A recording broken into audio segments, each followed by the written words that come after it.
Ok, ahora sí.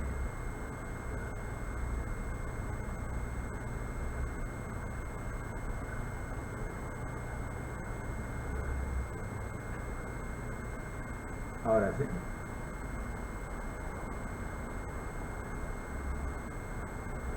Ahora sí. Muy bien, ahora sí.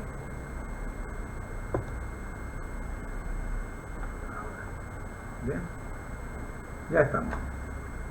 Muy pero muy buenas noches, mis queridos hermanos. Soy su hermano en Cristo, José Moreno, del Ministerio Conéctate a Jesús, y estamos aquí justamente para conectarnos a Jesús. Compartimos pantalla con ustedes. Amigos, el Señor los bendiga a todos. Vamos a ver qué tenemos para esta noche. De la serie Feliz para siempre.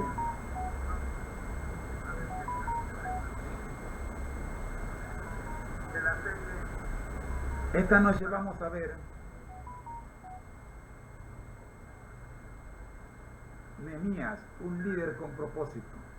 Este es el programa número 6.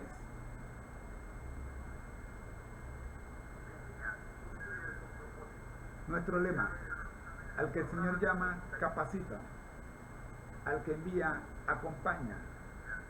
Siempre gozosos, conectados a Jesús a través de la Biblia. Todos juntos, rumbo al cielo.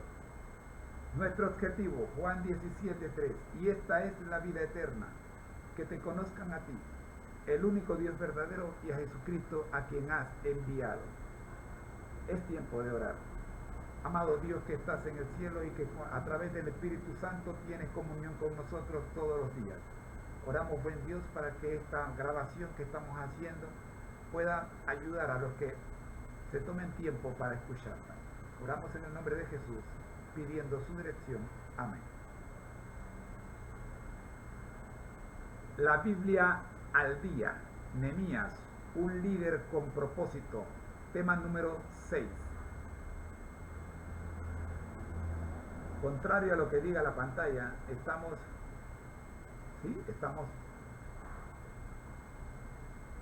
en Nehemías 10.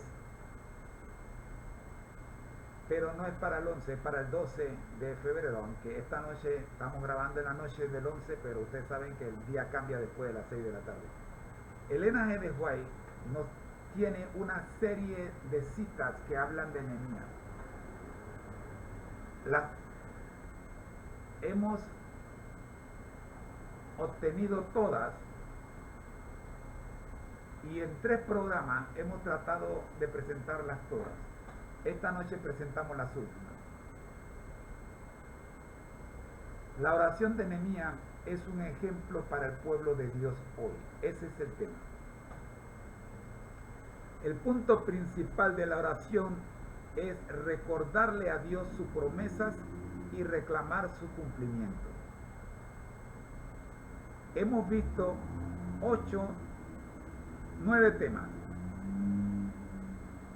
Ellos son: los corazones de los que defienden esta causa deben llenarse del Espíritu de Jesús. El tema número 2, abrumado de pensar, Nehemías no podía comer ni beber.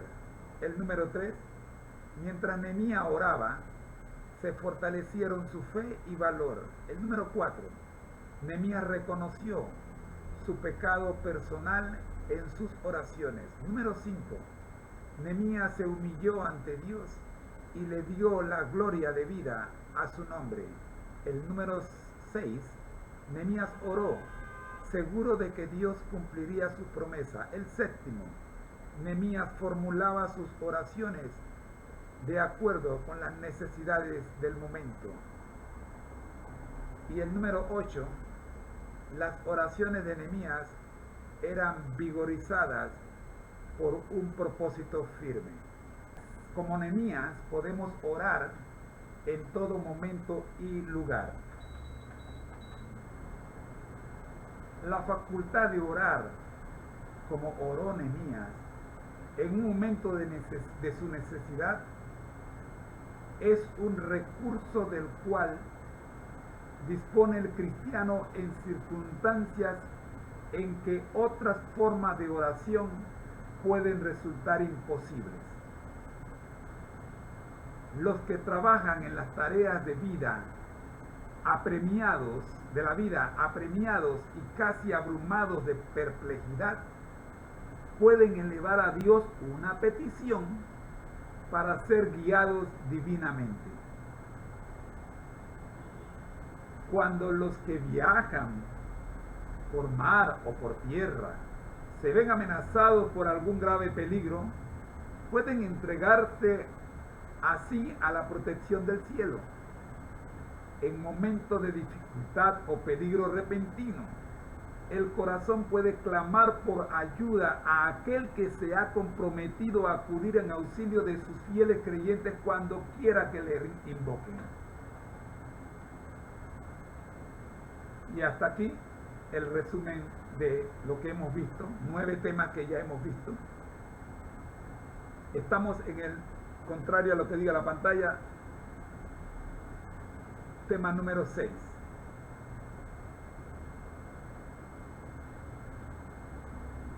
La facultad de orar como oró Nehemías en momentos de necesidad es un recurso del cual disponen los cristianos en circunstancias.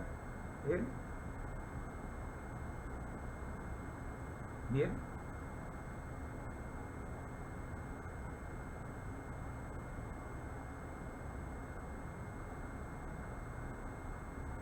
En toda circunstancia, el alma cargada de pesar y cuidados o fieramente azotada por la tentación puede hallar seguridad, apoyo y socorro en el amor y el poder inagotable de un Dios que guarda su pacto. En aquel breve momento de oración, al Rey de Reyes, Nehemías cobró valor para exponer a Artajerjes su deseo de quedar por un tiempo libre de sus deberes en la corte.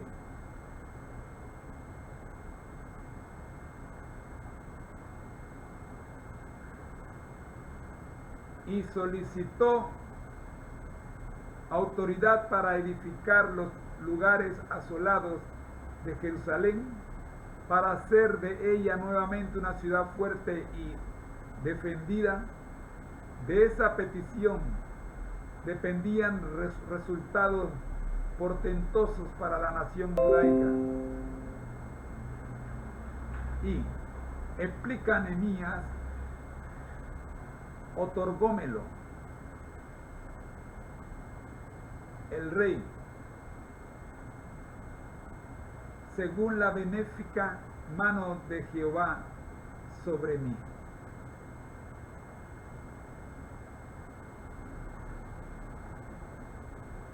Dios en su providencia no permite que conozcamos el fin desde el principio, sino que nos da la luz de su palabra para guiarnos mientras avanzamos y nos ordena que mantengamos la mente fija en Jesús.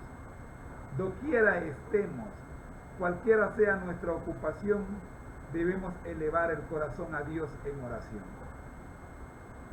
Ayer les dimos testimonio de esto. Esto es ser constante en la oración. No necesitamos esperar hasta que podamos arrodillarnos antes de que oremos. Permítame repetir esto otra vez. No necesitamos esperar hasta que podamos arrodillarnos antes de que oremos. En una ocasión, cuando Nehemías se presentó ante el rey, éste le preguntó por qué parecía tan triste y qué pedido tenía para presentarle. Pero Nehemías no se atrevió a responder inmediatamente. Estaban en juego importantes intereses. La cita del comentario bíblico adventista, tomo 3, página 1154, termina diciendo: la suerte de una nación dependía de la impresión que entonces se hiciera en la mente del monarca. Y en ese mismo instante Nehemías elevó una oración al Dios del cielo antes de atreverse a responder al rey. El resultado fue que obtuvo todo lo que pidió y aún deseó. Orar. ¿Qué es orar? Hay demasiada gente preocupada por la parte externa de lo que es la oración. Necesito doblar rodillas, necesito cerrar los ojos, necesito encerrarme en un cuarto. Hay tantas formas de malinterpretar lo que la palabra de Dios dice y lo que los escritos de Espíritu y Profecía han dicho, que terminamos creando nuestra propia iglesia, la iglesia de los que más oran. ¿Por qué? Porque nos gusta inventar lo que no está escrito. Tú estás delante de una autoridad que te cuestiona con respecto a una situación que se ha dado y no tienes respuesta o necesitas que tus respuestas sean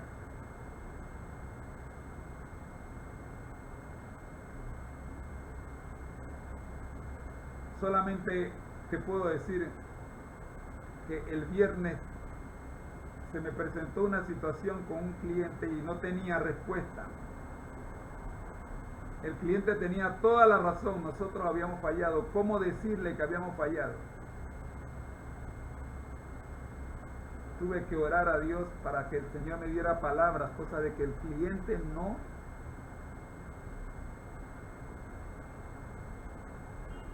se enojara más de lo que ya estaba. Gloria a Dios, el Señor nos ayudó. Hay situaciones difíciles en las que usted tiene necesariamente que clamar una oración allí. Señor, ayúdame. Pedro dijo, Señor, sálvame cuando se hundía. Muy bien, el día de hoy vamos a ver este mismo tema, la segunda parte. Como Nehemías podemos orar en todo momento y lugar. Segunda parte. No hay tiempo o lugar en que sea impropio orar a Dios. Repito, no hay tiempo o lugar en que sea impropio orar a Dios.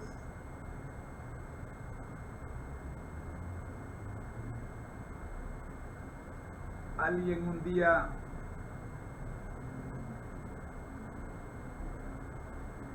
lo dijo a manera de chiste, de que los esposos que oraban en su recámara antes de intimidad, antes de tener intimidad, estaban fuera de orden.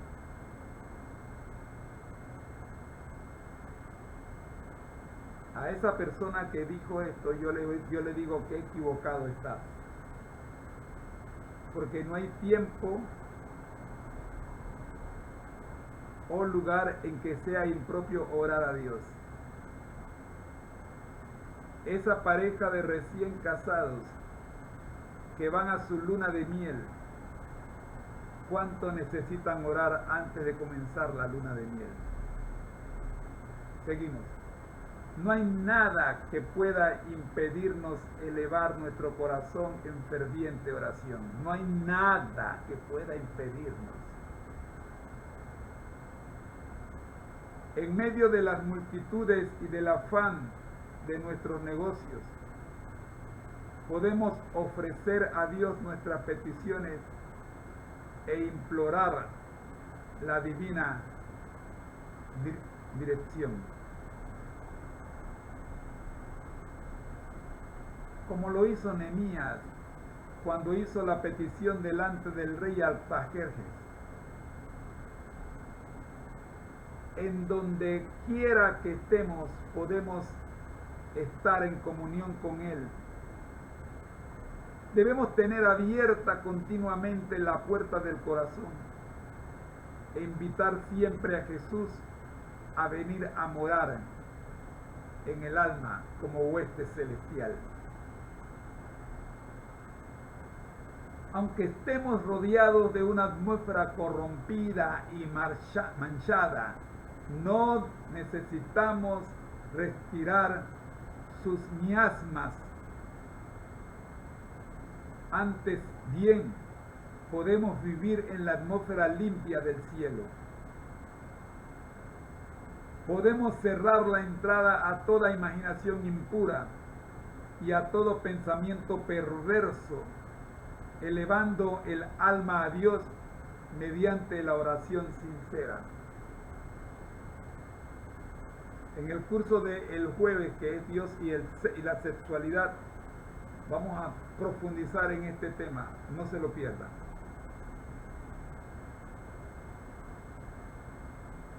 Aquellos cuyo corazón estén abiertos para recibir el apoyo y la bendición de Dios, andarán en una atmósfera más santa que la del mundo y tendrán constante comunión con el cielo.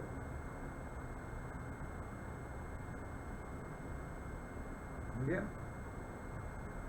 Hasta aquí, como Nehemías, podemos orar en todo momento y lugar. Y este es el tema número 9, bueno, el número 10 ya, que es la segunda parte del 9.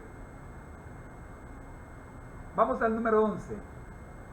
Nehemías oró fervientemente toda la noche.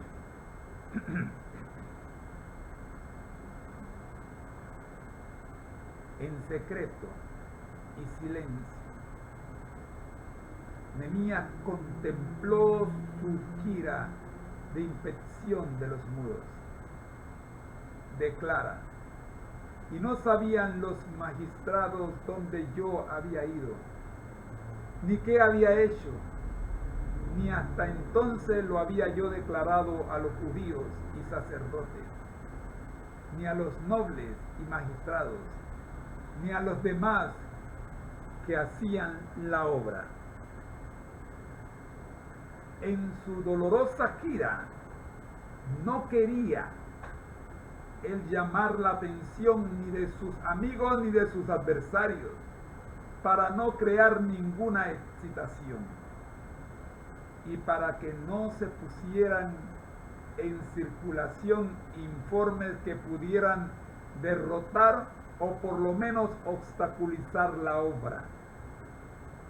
Nehemías dedicó el resto de la noche a la oración. Por la mañana debía hacer un esfuerzo ferviente para levantar y unir a sus desalentados y divididos compatriotas.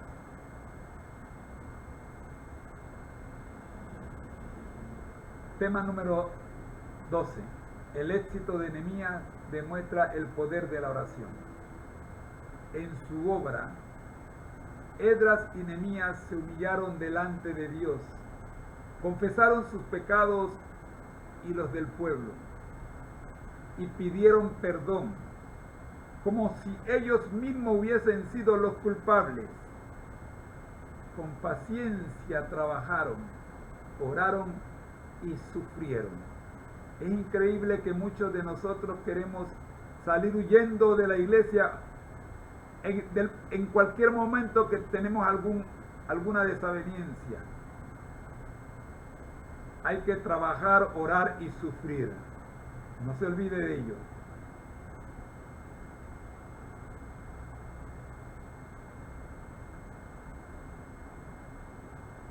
El éxito de Nehemías demuestra el poder de la oración. Es interesante. Trabajaron, oraron y sufrieron. ¿Y qué obtuvo Nehemías como resultado? Éxito.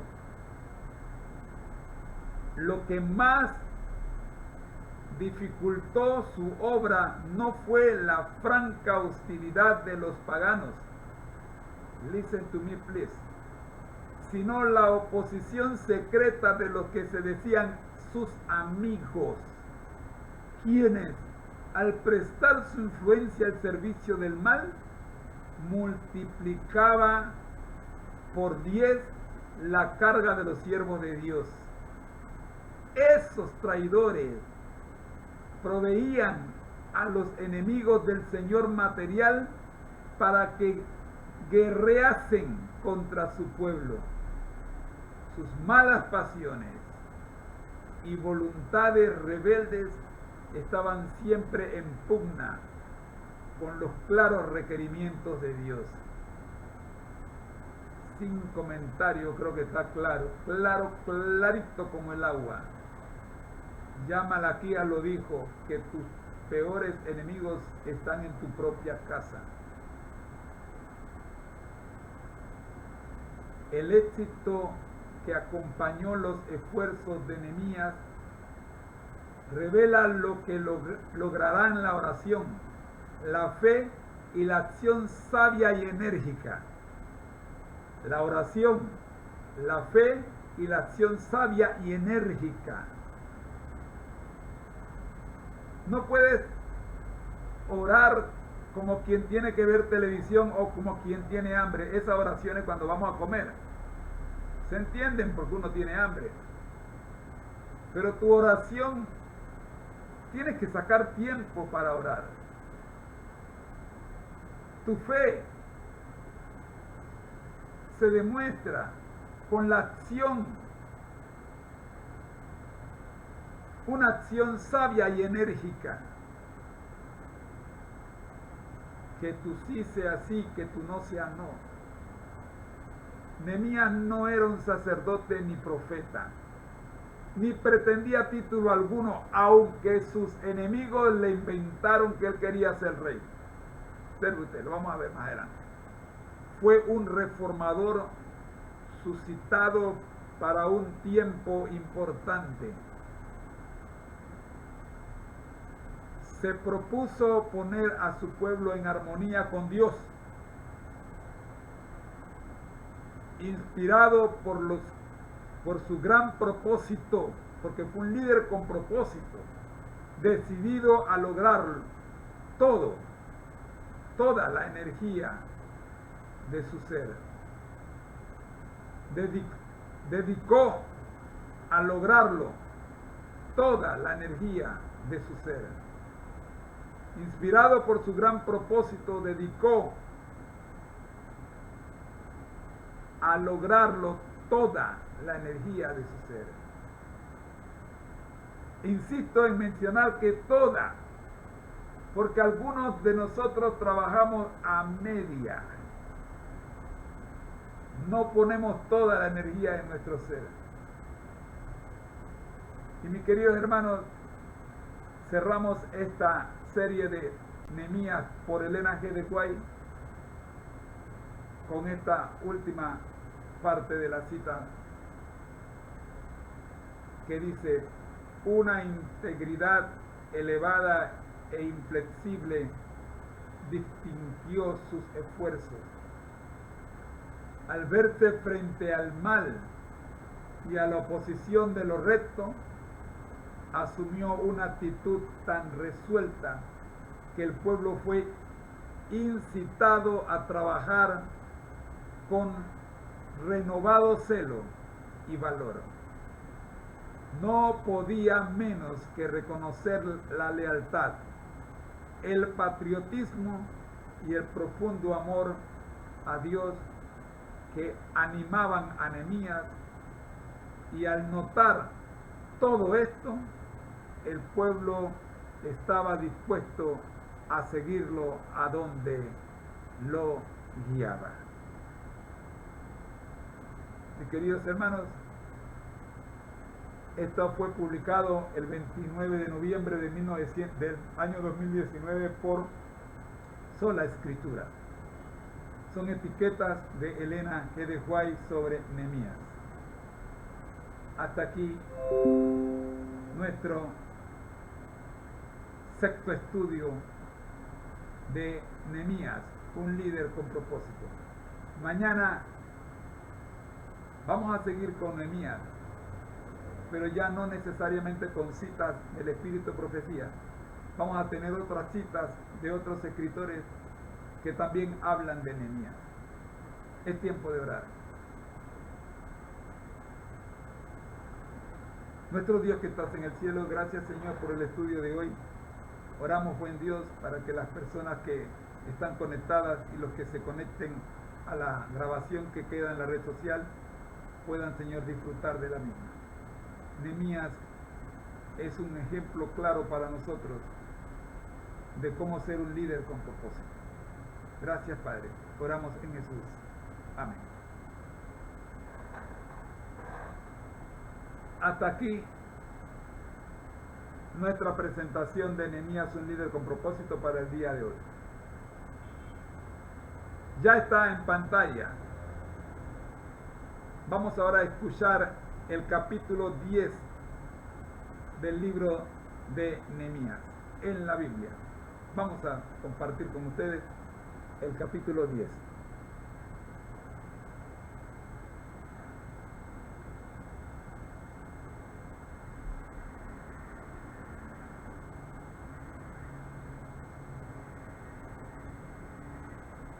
Hoy sí lo tenemos listo. Escuchemos. Capítulo 10. Los que firmaron fueron Nehemías el gobernador, hijo de Acalías, y Sedequías, Seraías, Jeremías, Pasur, Amarías, Malquías, Atús, Sebanías, Maluc, Harim, Meremot, Obadías, Daniel, Ginetón, Baruc, Mesulam, Abías, Mijamín, Maacías, Bilgai y Semaías. Estos eran sacerdotes.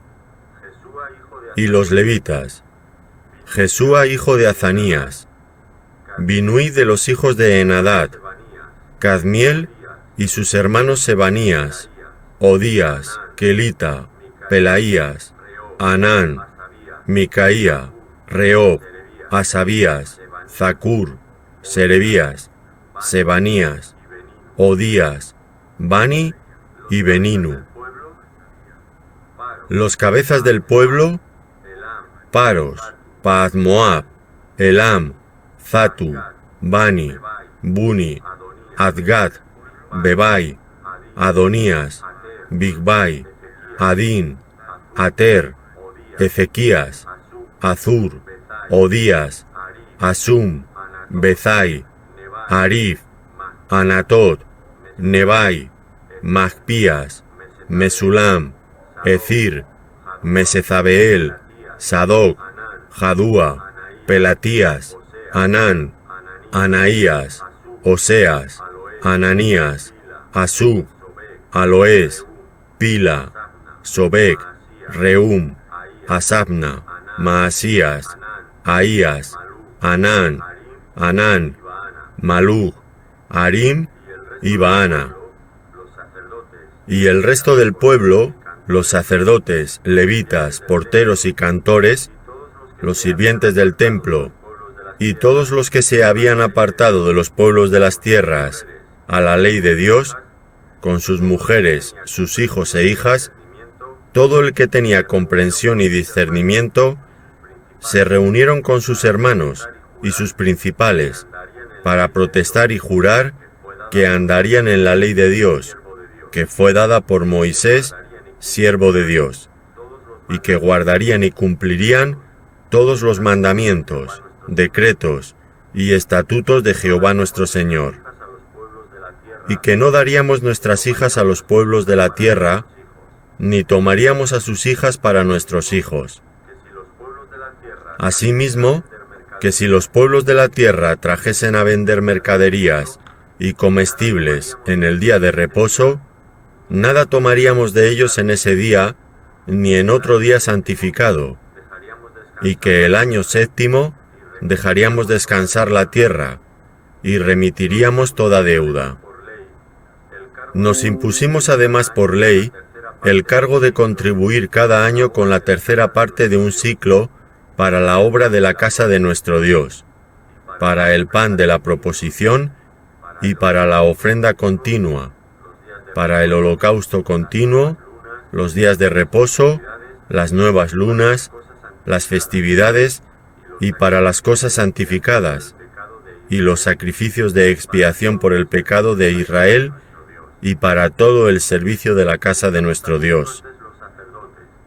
Echamos también suertes los sacerdotes, los levitas y el pueblo, acerca de la ofrenda de la leña, para traerla a la casa de nuestro Dios, según las casas de nuestros padres, en los tiempos determinados cada año, para quemar sobre el altar de Jehová nuestro Dios, como está escrito en la ley. Y que cada año traeríamos a la casa de Jehová las primicias de nuestra tierra, y las primicias del fruto de todo árbol. Asimismo, los primogénitos de nuestros hijos y de nuestros ganados, como está escrito en la ley, y que traeríamos los primogénitos de nuestras vacas y de nuestras ovejas a la casa de nuestro Dios, a los sacerdotes que ministran en la casa de nuestro Dios, que traeríamos también las primicias de nuestras masas y nuestras ofrendas, y del fruto de todo árbol, y del vino y del aceite, para los sacerdotes, a las cámaras de la casa de nuestro Dios, y el diezmo de nuestra tierra para los levitas, y que los levitas recibirían las décimas de nuestras labores en todas las ciudades, y que estaría el sacerdote hijo de Aarón con los levitas, cuando los levitas recibiesen el diezmo, y que los levitas llevarían el diezmo del diezmo a la casa de nuestro Dios, a las cámaras de la casa del tesoro. Porque a las cámaras del tesoro han de llevar los hijos de Israel y los hijos de Leví la ofrenda del grano, del vino y del aceite. Y allí estarán los utensilios del santuario y los sacerdotes que ministran, los porteros y los cantores, y no abandonaremos la casa de nuestro Dios. El análisis de este capítulo es cortesía de los hermanos de la Escuela de Teología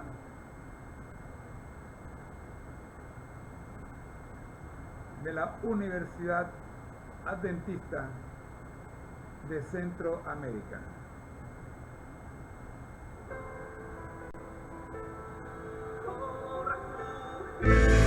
Como refugio en la tormenta. Esta emisora, Facultad de Teología de la Universidad Adventista de Centroamérica, presentan su programa Creed en sus profetas. Es tu palabra.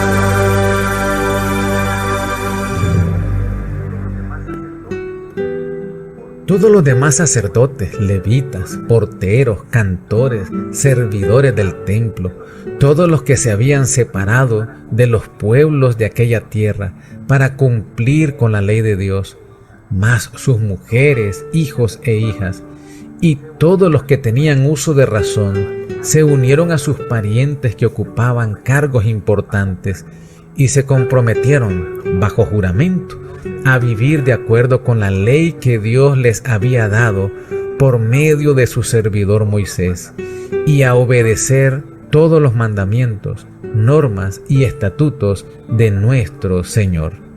Nehemías capítulo 10 versículos 28 y 29. Hoy tenemos una invitación: renovemos con nuestras familias obedecer y cumplir los mandamientos dados por Dios. Esdras y Nehemías, juntos con los dirigentes civiles y religiosos que volvieron del exilio babilónico, renovaron el pacto de fidelidad a Dios. En este capítulo, el resto del pueblo, junto con sus esposas e hijos, se comprometieron bajo juramento vivir de acuerdo con los mandatos divinos dados al pueblo de Israel. Como familia, o ya sea en forma individual, renovemos nuestro pacto con Dios como se hizo en el pasado. Que Dios ocupe el primer lugar en nuestras vidas. Que la primera actividad de cada día sea leer la Biblia para conocer la voluntad divina. Enseñar a nuestros hijos obediencia a Dios y respeto a las personas. Cultivar la dadivosidad para compartir con los necesitados parte de las bendiciones que recibimos. cuidar nuestros cuerpos porque es templo del Espíritu Santo, cumplir con nuestras obligaciones para así aliviar la carga de los demás, prepararnos para encontrarnos con Cristo en su segunda venida. La cita selecta de hoy se encuentra en Testimonios para la Iglesia, tomo 1, página 132. Vi que el Israel de Dios debe levantarse y renovar su fortaleza en Dios, reafirmando y cumpliendo su pacto con Él. La codicia, el egoísmo, el amor al dinero y el amor al mundo compenetran todas las filas. Los que albergan esta codicia en su corazón no se dan cuenta de ello. Ese mal se ha apoderado de ellos imperceptiblemente, y a menos que lo desarraiguen, su destrucción será tan segura como la de Acán. Muchos han quitado su sacrificio del altar de Dios, aman al mundo, desean sus ganancias, y a menos que se produzca en ellos un cambio completo, perecerán con el mundo. Dios les ha prestado recursos, estos no son propios, pues Dios ha hecho a los hombres mayordomos suyos. Oremos. Dios nuestro, renovamos junto con nuestras familias nuestra fidelidad a ti. Gracias por tus cuidados y tus abundantes bendiciones. Permite que te seamos fieles en todo momento. Por Jesús. Amén. Hemos presentado su programa Creed en los profetas. Escrito por el Dr. Franz Ríos, en la voz del ingeniero Dodani Castillo. Les esperamos el día de mañana a la misma hora. Para más información, visite nuestra página en internet teología.unadeca.ac.cr. Creed en los profetas. Lámpara a mis pies es tu palabra.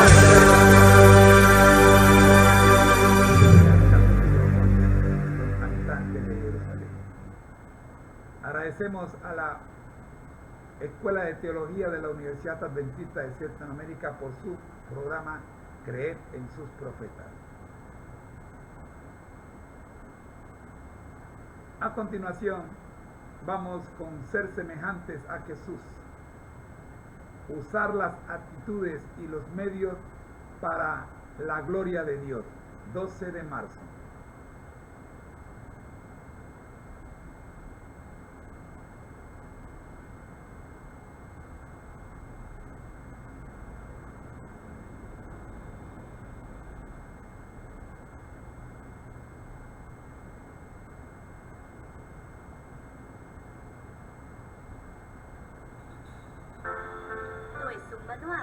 Es un devocional y debe ser nuestra meta.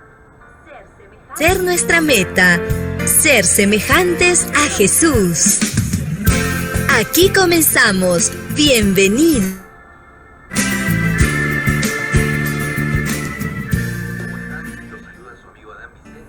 ¿Cómo están? Los saluda su amigo Adán Vicente para acompañarlos con la reflexión de hoy. Al comenzar nuestro día, podemos respirar a Cristo. Vamos con la de hoy, usar las aptitudes y los medios para la gloria de Dios. Abrimos la Biblia en Mateo 25:29. Porque al que tiene le será dado y tendrá más, y al que no tiene, aún lo que tiene le será quitado. Siempre ha habido y siempre habrá diversidad de dones. No son los grandes dones los que Dios exige y acepta, sino que Él requiere los talentos menores y los aceptará si los hombres y las mujeres los usan para su gloria. ¿No hemos llegado a ser siervos del Maestro por su gracia? No es entonces nuestra propiedad la que se nos confía, sino que son los talentos del Señor. El capital es suyo y somos responsables por su uso o su abuso. Espero que en cada iglesia se realicen esfuerzos para estimular a los que no están haciendo nada. Ojalá que Dios haga que estas personas comprendan que Él requerirá de ellas el único talento con lo que éste habría podido producir. Y si descuidan de ganar otros talentos junto al que tienen, experimentarán la pérdida de ese talento y también su propia alma. Esperamos ver un cambio en nuestras iglesias. El Señor se está preparando para regresar, para pedir cuentas a sus siervos por sus talentos que les ha confiado.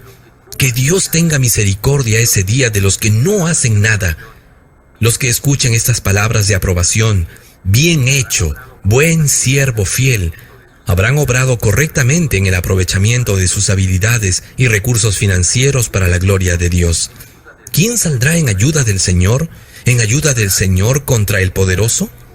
Satanás es un general activo, perseverante, fiel en su obra, dirigiendo sus ejércitos.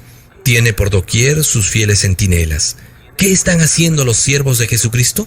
¿Tienen puesta la armadura? ¿Son vigilantes y fieles para hacer frente y resistir las vigorosas fuerzas del enemigo? ¿O están durmiendo, esperando que otro haga su obra? Despertemos todos, porque está cerca el tiempo cuando se dirá: el que es injusto sea injusto todavía, y el que es inmundo sea inmundo todavía, y el que es justo practique la justicia todavía, y el que es santo santifíquese todavía. Apocalipsis 22:11. Precisamente ahora es el momento de buscar la pureza y la santidad del carácter y conseguir vestiduras blancas con el fin de que podamos estar preparados para tener un lugar en la cena de bodas del Cordero. Ser semejantes a Jesús, un libro de Elena G. de White. Un tesoro de los muchos que encuentras en www.devocionmatutina.com.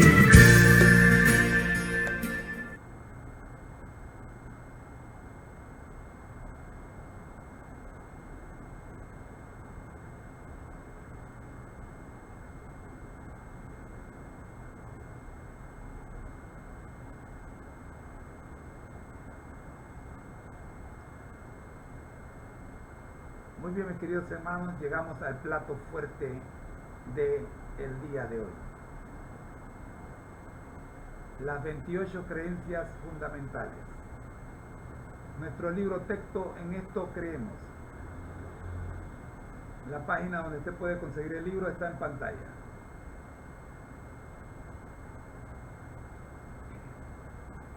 Creemos en 6 doctrinas divididas en 28 creencias fundamentales. Las 6 doctrinas son: primero, la doctrina de Dios; segundo, la doctrina de la humanidad; tercero, la de la salvación; cuarto, la de la iglesia; quinta, la de la vida cristiana; sexta, la doctrina de los acontecimientos finales. Estas doctrinas agrupan las 28 creencias de la siguiente forma. La primera doctrina, que es la doctrina de Dios, agrupa la palabra de Dios, la deidad, Dios el Padre, Dios el Hijo y Dios Espíritu Santo. Ese es el primer bloque de las 5 primeras creencias. La segunda doctrina, que es la doctrina de la humanidad, agrupa 2 creencias, la sexta y la séptima, la creación y la naturaleza humana. La tercera doctrina, la doctrina de la salvación, agrupa 4 creencias: el gran conflicto, la 8, la vida, muerte y resurrección de Cristo, la 9, la 10, la experiencia de la salvación, y la 11ª, creciendo en Cristo. La cuarta doctrina es la doctrina de la iglesia. Acá tenemos 5 creencias más: la iglesia, la 12, el remanente y su misión, la 13, la unidad del cuerpo de Cristo, la 14, el bautismo, la número 15, la número 16, la cena del Señor. Llegamos a la quinta doctrina, que es la doctrina de la vida cristiana, que es la que más creencias reúne. Acá tenemos los dones y los ministerios espirituales, el don del Espíritu de Profecía, 17 y 18 respectivamente, la 19, la iglesia de Dios, la 20, el sábado, la 21, la mayordomía, la conducta cristiana, la 22, y cerramos la quinta doctrina con la creencia número 23, el matrimonio y la familia. Todas son buenísimas. Llegamos a la última doctrina, la doctrina de los acontecimientos finales. En esta doctrina tenemos apenas 5 creencias, las 5 últimas: el ministerio de Cristo en el santuario celestial. De paso, somos los únicos que tenemos el santuario como una doctrina, la segunda venida de Cristo, creencia 25, la creencia 26, la muerte y la resurrección, la penúltima creencia, el milenio y el fin del pecado, y la última de nuestras creencias, la tierra nueva. Muy bien, ya en clases anteriores detallamos la primera doctrina, la volvemos a detallar, la doctrina de Dios. Nuestro Dios creador es amor, poder y esplendor. Él es 3 en 1, misterioso e infinito, y sin embargo desea una conexión íntima con la humanidad. Dios nos dio la Biblia como su santa palabra para que pudiéramos aprender más sobre Él y construir una relación con Él. En el segmento que continúa vamos a ver cómo se estudia la Biblia. Las siguientes declaraciones describen lo que la Iglesia Adventista del Séptimo Día cree acerca de Dios y su palabra. Primero, las Sagradas Escrituras es nuestra primera creencia y es la que estamos estudiando. Las Sagradas Escrituras, Antiguo y Nuevo Testamento, son la palabra escrita de Dios, dada por inspiración divina. Los autores inspirados hablaron y escribieron movidos por el Espíritu Santo. En esta palabra, Dios ha confiado a la humanidad el conocimiento necesario para la salvación. En otras palabras, ¿quieres ser salvo? Lee tu Biblia. Allí está la fórmula. Las Sagradas Escrituras son la suprema autoritaria e infalible revelación de su voluntad. Son la norma de carácter, la prueba de experiencia, el revelador definitivo de las doctrinas y el registro fiable de los actos de Dios en la historia. Ningún otro libro te va a narrar lo que Dios ha hecho como lo hace la Biblia. Las citas que sirven de base para esta doctrina, las Sagradas Escrituras, son las siguientes: Salmos 119, 105, Proverbios 30, 5 y 6, Isaías 8:20, el que me convenció a mí fue Isaías 8:20, Juan 17, 17, 1 Tesalonicenses 2:13, otro que me convenció, 2 de Timoteo 3, 16 y 17, Hebreos 4:12 y 2 de Pedro 1, 20 y 21. La primera parte de nuestra explicación se titula La revelación divina. Si bien a lo largo de la historia algunos han dudado de la existencia de Dios, muchos otros han testificado confiadamente que Dios existe y que se ha revelado a sí mismo. ¿En qué forma se ha revelado Dios mismo y qué función cumple la Biblia en su revelación? Te invito a buscar el video que grabamos esta mañana, el capítulo de ayer, donde cerramos con el camino a Cristo, capítulo 1, y explicamos esta forma en que Dios se revela al hombre. La revelación general. La semana pasada hablamos de la revelación general. Dijimos que la vislumbre del carácter de Dios que provee la historia, la conducta humana, la conciencia y la naturaleza, con frecuencia se llama revelación general, porque está disponible a todos y apela a la razón. Sin embargo, el pecado limita la revelación que Dios hace de sí mismo mediante la creación, al oscurecer nuestra capacidad de interpretar su testimonio. En su amor nos dio una revelación especial de sí mismo para ayudarnos a obtener respuesta a estas grandes preguntas que nos desconciertan.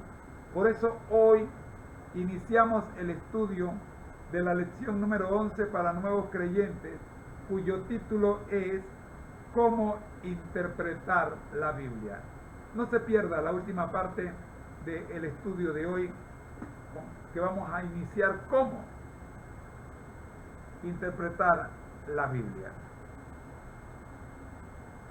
Mediante el Antiguo Testamento y el Nuevo Testamento, Dios se reveló a sí mismo ante nosotros en una forma específica, sin dejar lugar a duda en cuanto a su carácter de amor. Su revelación vino primeramente mediante los profetas, luego la revelación máxima mediante la persona de Jesucristo. Hebreos 1:1 y 2. La Biblia declara la verdad acerca de Dios y lo revela como persona. Ambos aspectos son necesarios. Necesitamos conocer a Dios mediante Jesucristo, Juan 17:3. Y esta es la vida eterna, que te conozcan a ti, el único Dios verdadero, y a Jesucristo a quien has enviado. Ese es el propósito y el objetivo de todo nuestro programa desde hace 3 años. Conforme a la verdad que está en Jesús, Efesios 4:21, y mediante las Escrituras Dios penetra en nuestras limitaciones mentales, morales y espirituales, comunicándonos su anhelo de salvarnos. En el enfoque de las Escrituras podemos decir: la Biblia revela a Dios y expone la humanidad.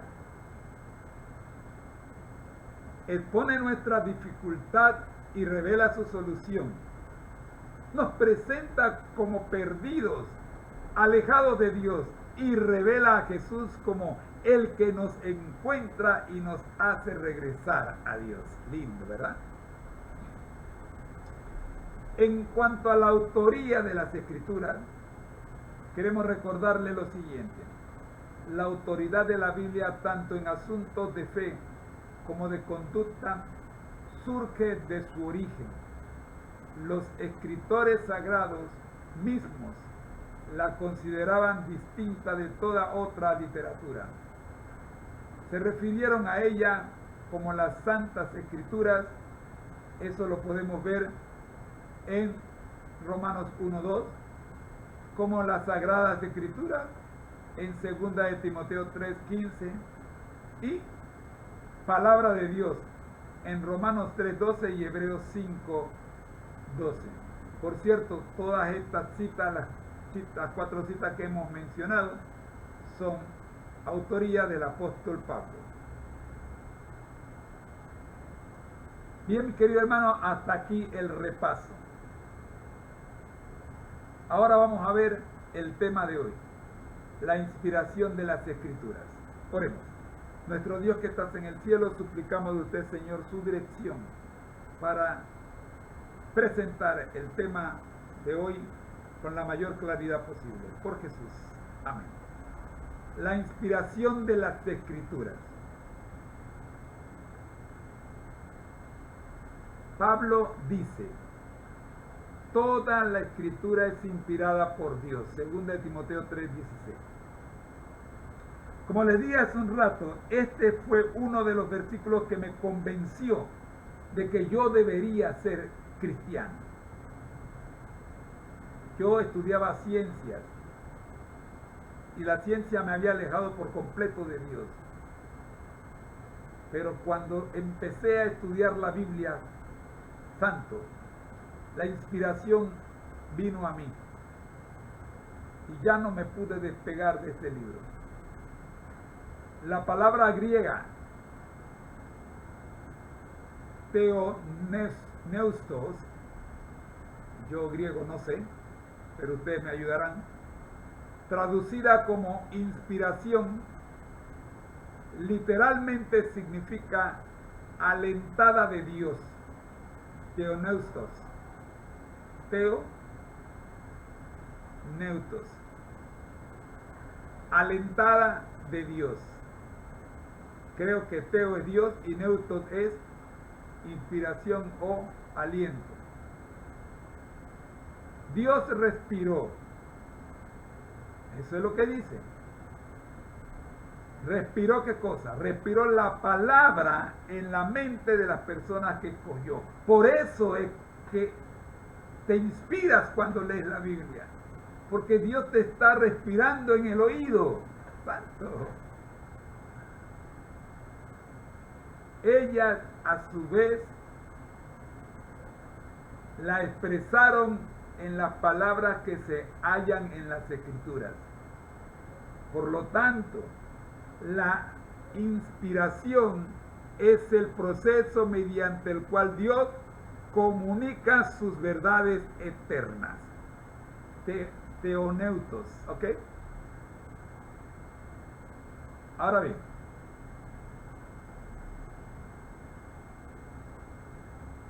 el proceso de inspiración, la revelación divina. Veamos el proceso de inspiración. La revelación divina fue dada por inspiración de Dios a santos hombres de Dios que eran inspirados por el Espíritu Santo. Segunda de Pedro 1:21. Estas revelaciones fueron incorporadas en el lenguaje humano con todas sus limitaciones e imperfecciones. Sin embargo, permanecieron como el testimonio de Dios. Dios inspiró a los hombres, no las palabras. Santo. ¿Qué te quiero decir? No fue un dictado. Dios nos dictó su palabra. Cuando tú lees la Biblia, Dios te inspira. Y tú lees y vives, pones en práctica lo que leíste según la inspiración que recibiste. ¿Eran los profetas tan pasivos como las grabadoras que repiten lo que se ha grabado? En algunas ocasiones se mandó a los escritores que expresaran las palabras exactas de Dios, pero en la mayoría de los casos Dios los instruyó para que escribieran lo que habían visto y oído. Una de las razones por las cuales los criminólogos descubren a los testigos mentirosos, ¿saben por qué? Ay, te voy a explicar por qué. Porque narran los acontecimientos exactamente iguales, a pesar de que lo vieron desde distintos ángulos. ¿Dónde estaba usted cuando ocurrió el incidente? Yo estaba en la ventana de mi casa en un 7º piso. ¿Dónde estaba usted cuando ocurrió el accidente? Yo me encontraba en la parada de los buses. ¿Dónde estaba usted cuando ocurrió el accidente? Yo me encontraba viajando en un bus. Pero los tres son testigos y los tres dicen exactamente lo mismo, con las mismas tildes, los mismos acentos, todo exactito. Estos no son testigos. ¿Ve? En estos últimos casos, el de los que escriben lo que vieron y oyeron, los escritores usaron sus propios estilos de palabra. Por eso usted ve la diferencia entre Mateo, Marcos, Lucas y Juan. De por sí, Lucas no estuvo, pero Lucas escribe lo que investigó de lo que vieron los que sí estuvieron. Y cuando usted lee el Evangelio de Lucas y el Evangelio de Juan, el Evangelio de Mateo y el Evangelio de Marcos, usted nota que los tres están diciendo lo mismo, pero con palabras diferentes y con posiciones diferentes.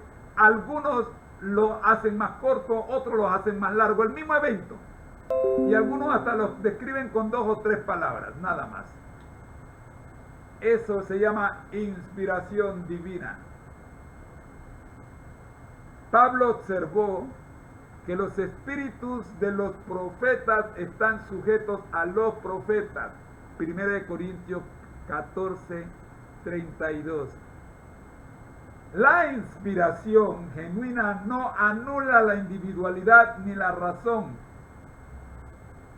integridad o personalidad del profeta. El profeta tiene libertad de escribir según su propio razonamiento. Una de las grandes preguntas que yo te hago: ¿conoce la iglesia perfecta? Alguien me dijo que sí la conocía, entonces le pedí por favor que no entrara. Porque si él entraba, dejaría de ser perfecta.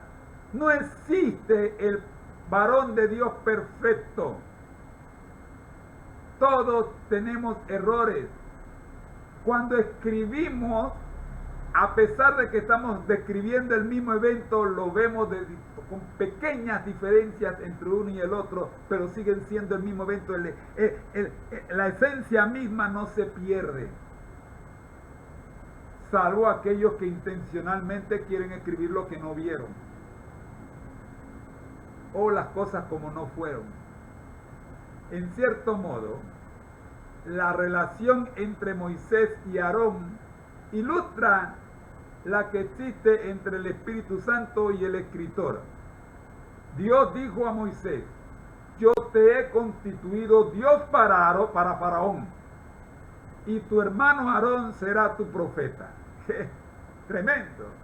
Éxodo 7, 1, 4, 15 y 16.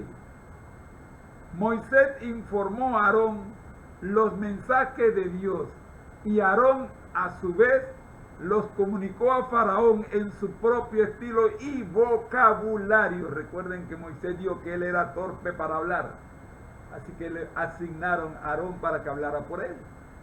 De la misma forma, los escritores de la Biblia comunicaron los divinos mandatos, pensamientos e ideas en su propio estilo de expresión. Es porque Dios se comunica en esta forma que el vocabulario de los diversos libros de la Biblia es variado y refleja la educación y la cultura de sus escritores. La Biblia no es la forma de pensamiento y de la expresión de Dios. Con frecuencia los hombres dicen que cierta expresión no parece de Dios, pero Dios no se ha puesto a sí mismo a prueba en la Biblia por medio de palabras, de lógica, de retórica. Los escritores de la Biblia eran los escribientes de Dios, no su pluma. Santo. La segunda es más violenta. Escucha. La inspiración no obra en la palabra del hombre ni en sus expresiones, sino en el hombre mismo, que está imbuido con pensamientos bajo la influencia del Espíritu Santo. Pero las palabras reciben la impresión de la mente individual. La mente divina es difundida. La mente y la voluntad divina se combinan con la mente y la voluntad humana. De ese modo, las declaraciones del hombre son la palabra de Dios. ¡Wow! Miremos la tercera. En una ocasión, Dios mismo habló y escribió las palabras exactas, los 10 mandamientos. Son composición divina, no humana. Éxodo 20, 1 al 17, 31, 18, Deuteronomio 10, 4 y 5. Sin embargo, aún estos tuvieron que ser expresados dentro de los límites del lenguaje humano.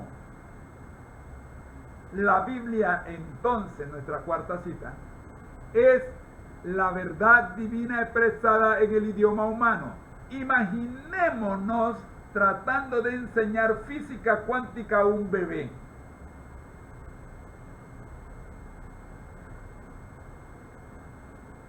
Yo estudié física en la universidad y créanme, no entiendo la física cuántica. Así que Pobre bebé. O pobre el que trate de explicarle física cuántica a un bebé. Esta es la clase de dificultad que Dios enfrenta en sus intentos de comunicar las verdades divinas a la humanidad pecaminosa y limitada. ¿Qué problema tiene Dios? Son nuestras limitaciones lo que restringen lo que Dios puede comunicarnos. Y voy a abrir un paréntesis aquí. Muchas veces no comprendemos a Dios porque todavía seguimos comiendo lo que no debemos. Cierro el paréntesis. Usted averigüe qué es lo que está comiendo que no debe, que le impide entender y comprender a Dios. Jesús era tanto Dios como hombre. Este es otro misterio que nos cuesta entender mientras sigamos en ese estilo de vida atrasado. Existe un paralelo entre el Jesús encarnado y la Biblia.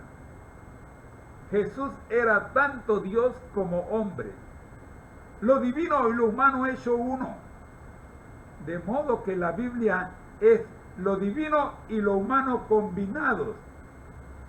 Como se dijo de Cristo, también se puede afirmar de la Biblia que, aunque Verbo fue hecho carne y habitó entre nosotros, Juan 1:14, esta combinación divino-humana hace que la Biblia sea única entre todas las literaturas. Por eso es el número uno. Es la número uno. El libro mayormente distribuido en el mundo es la Santa Biblia. La inspiración y los escritores es nuestra siguiente parte dentro de este paralelismo entre Jesús y la Biblia. Jesús encarnado y la Biblia. Miremos ahora la inspiración de los escritores.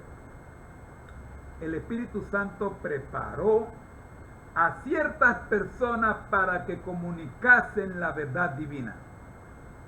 No a todo el mundo, a ciertas personas. La Biblia no explica detalladamente cómo calificó a estos individuos, pero de alguna manera formó una unión entre el agente divino y el humano. Cuando lleguemos al cielo, podremos preguntar cómo fue eso. Quienes tuvieron una parte en la escritura de la Biblia no fueron escogidos porque poseyesen talentos naturales.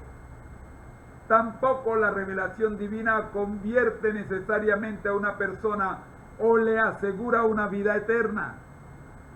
Balaam, por ejemplo, proclamó un mensaje divino estando bajo la inspiración, a la vez que actuaba en contra de los propósitos de Dios. Lee la historia de Balaam en Números capítulo 22 hasta Números capítulo 24. Diviértanse. David, que fue usado por el Espíritu Santo, cometió grandes crímenes. Revisa el Salmo 51 para que te des cuenta de algunas cositas. Y si no, vete también a los escritos anteriores. Todos los escritores de la Biblia fueron personas de naturaleza pecaminosa que necesitaban diariamente de la gracia de Dios. Así lo dice el apóstol Pablo en Romanos 3:12. La inspiración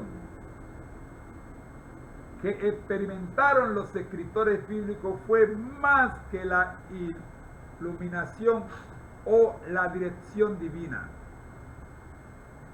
puesto que todos los que buscan la verdad la reciben.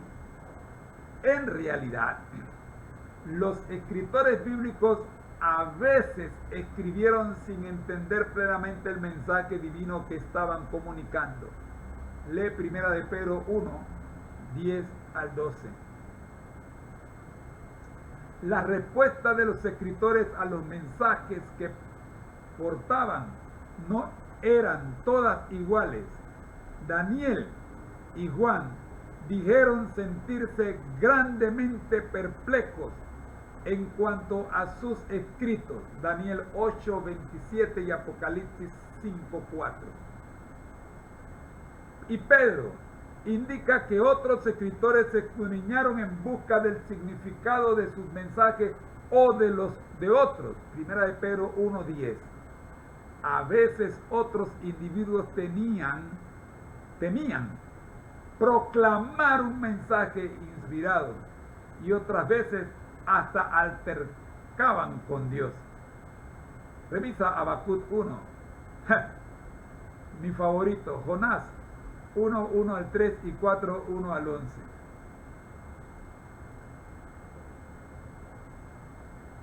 Frecuentemente, veamos ahora el método y el contenido de la revelación. Frecuentemente el Espíritu Santo comunica conocimiento divino mediante visiones y sueños, número 12:6. A veces hablaba audiblemente o al sentido interior de la persona.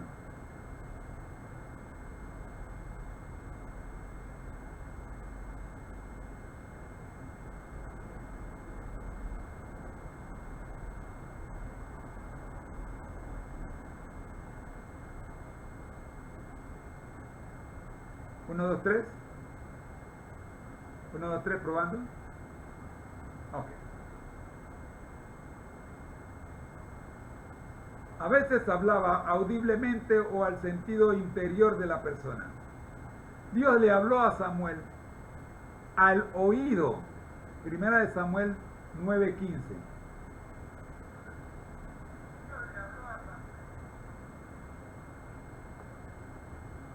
Zacarías recibió representaciones simbólicas con explicaciones, Zacarías 4.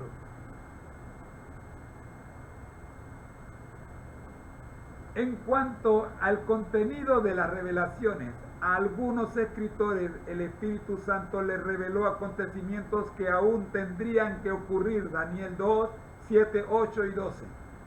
Otros registraron hechos históricos, ya sea sobre la base de una experiencia personal o seleccionando materiales de registros históricos existentes, Jueces 1, Samuel 2, Crónicas, los Evangelios y el libro de Hechos. Mis queridos hermanos, llegamos al final del estudio de hoy. Esperamos que nos hayamos gozado. La próxima semana, en esta primera parte de la revelación divina, vamos a ver la inspiración y la historia. La aseveración bíblica de que toda la escritura es inspirada por Dios, provechosa y una guía autorizada para regir la vida en lo moral y en lo espiritual. Segunda de Timoteo 3, 15 y 16. No deja duda en cuanto a la dirección divina en el proceso de selección. Ese será nuestro estudio de la próxima semana. Es tiempo de orar. Gracias, Señor, le damos por permitirnos el estudio de su palabra. Hasta aquí, oh Señor, damos gracias por habernos acompañado en esta serie de las 28 doctrinas. En esto creemos. Oramos en el nombre del Padre, del Hijo y del Espíritu Santo. Amén. Muy bien, y para cerrar esta grabación, lo vamos a hacer con la escuela sabática para nuevos creyentes.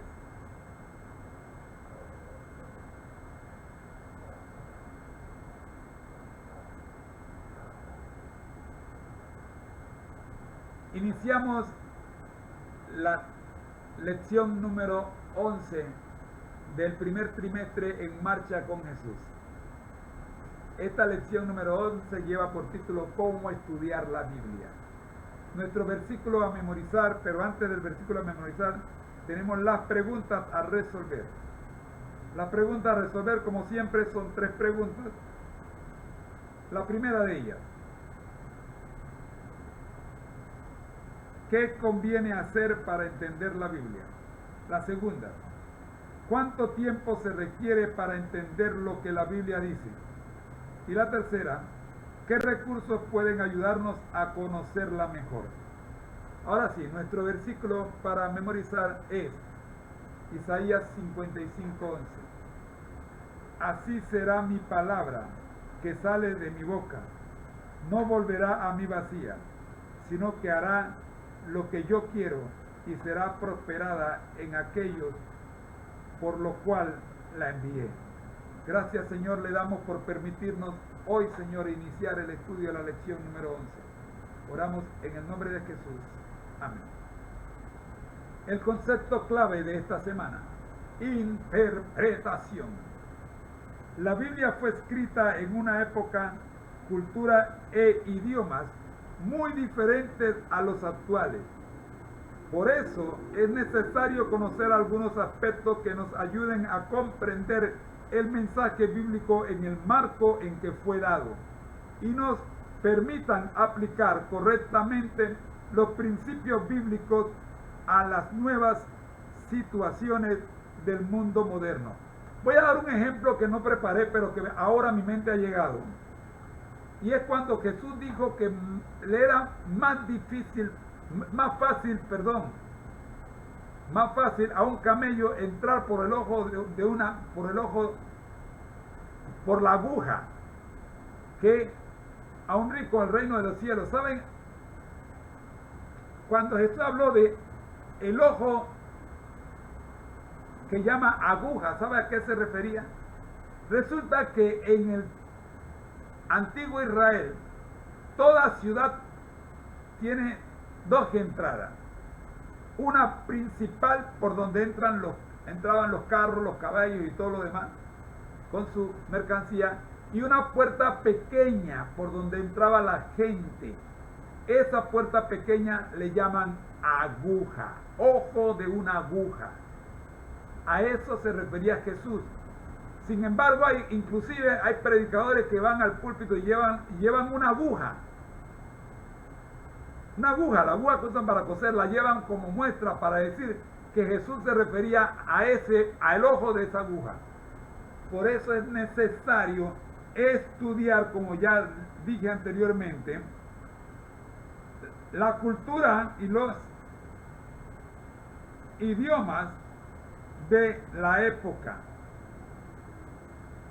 Hay cualquier cantidad de versículos sacados de su contexto por desconocer la cultura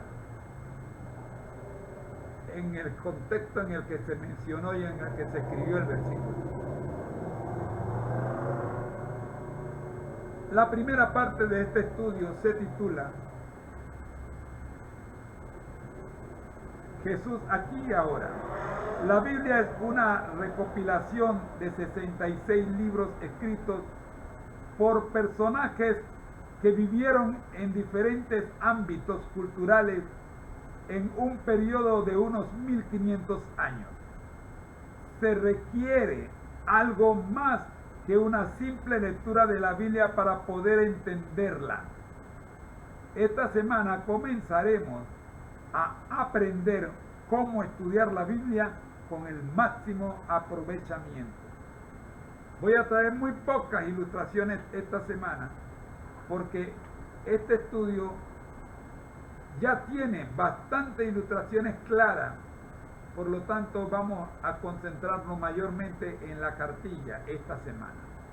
A diferencia que la semana pasada nos fuimos al Camino a Cristo y le dedicamos casi toda la semana al capítulo 1 del Camino a Cristo.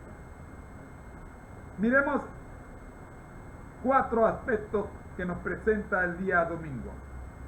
Si quieres entender el mensaje de la Biblia, debes tomar en cuenta las siguientes recomendaciones. Primero, ora y no confíes en ti.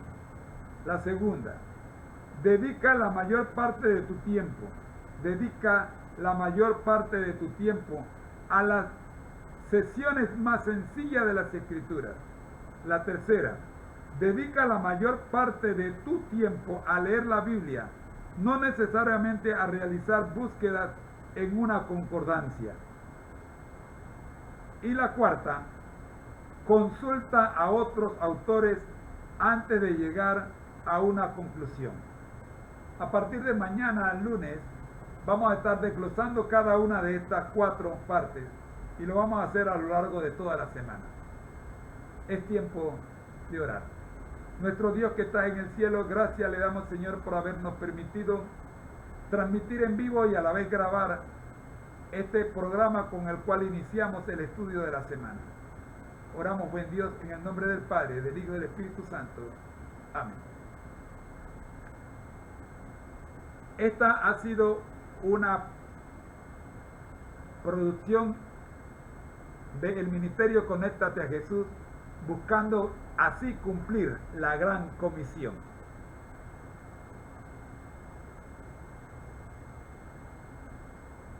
A continuación, les invitamos para que usted se prepare para estudiar la lección de escuela sabática regular. Por ahora me resta de recordarles que al que el Señor llama, capacita, al que envía, acompaña, siempre gozosos, conectados a Jesús a través de la Biblia, todos juntos, rumbo al cielo. Y esta es la vida eterna, que te conozcan a ti, el único Dios verdadero, y a Jesucristo a quien has enviado. Ha sido una producción del Ministerio Conéctate a Jesús, en la voz de su hermano en Cristo, José Moreno, siervo de Dios. El Señor les bendiga.